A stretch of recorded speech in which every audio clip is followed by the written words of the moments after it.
Hey, it's Eric with AMI Locals here.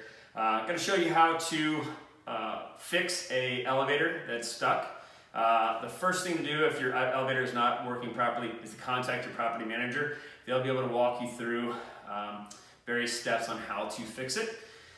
But the number one thing that why elevators get stuck is someone did not shut the gate behind them before they shut the door on the elevator. So someone else then will push the call button. It locks the elevator on the floor that it was originally on. So what you'll do is your property manager will identify where the elevator key is. You'll then use this elevator key in the keyhole up here. And what you're looking to try to do is lift the little locking mechanism in there upwards and then open the door at the same time.